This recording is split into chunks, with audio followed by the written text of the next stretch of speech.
Right now, the officer who was sitting in this driver's seat is alive. These bullet holes would probably tell a different story. Somehow, miraculously, Jacksonville K-9 officer Jeremy Mason was only shot once. He was hit in the chin. He's still in the hospital, but they say he's going to be okay.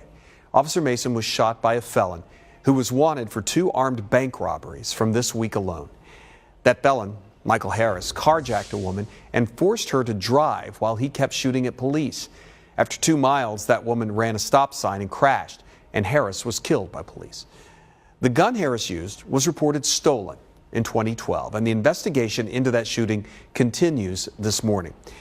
And if it wasn't for new technology, those types of investigations would cost a lot of time and a lot of energy. But as we've been showing you, the HCSO has some of the latest and greatest technology that helps solve and prevent crimes.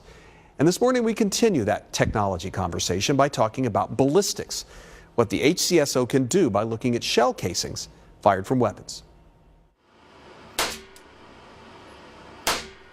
This is the shoot room, the place where they test fire guns at the crime scene section of the Hillsborough County Sheriff's Office. Let's say a gun is found at a crime scene. It's brought back here to be tested. We can now come back to our processing section and fire that firearm into a tank and take a look at the ballistics to see what type of round it is, and take a look and more specifically to see, was this the gun used in the crime, and ultimately hopefully determine who fired it. It's fascinating science that Adrienne Galvin is working with. That gun was fired into the chute box, and it's filled with cotton to stop the projectile.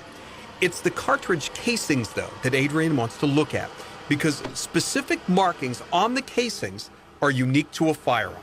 Those markings are left on the cartridge case, and they're specific to a firearm. It's like a fingerprint. Yes. It's like a fingerprint on a gun would be on a shell casing. So that would be able to identify that firearm was used at this crime scene and maybe at another crime scene. Correct. Based on the shell casing. Mm-hmm. The shell casing is then put into a computer to be analyzed. And this is a firing pin impression here.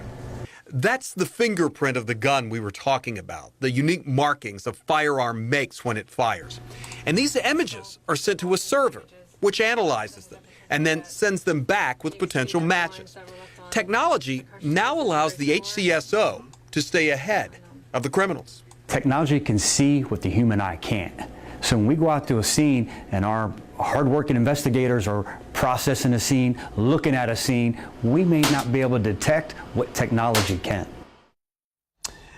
The technology that is out there and available to law enforcement really is fascinating. And next time, we're going to show you this high-tech camera that uses infrared imaging to find blood splatter on items that the human eye just cannot see. It is very CSI. Yes, it is. I mean, I hate to do that because, you know, it's the TV show, but still, it's the things that they do on that show. Yeah. They're doing here in real life. All right, let's get over to Dave Osterberg with a look at the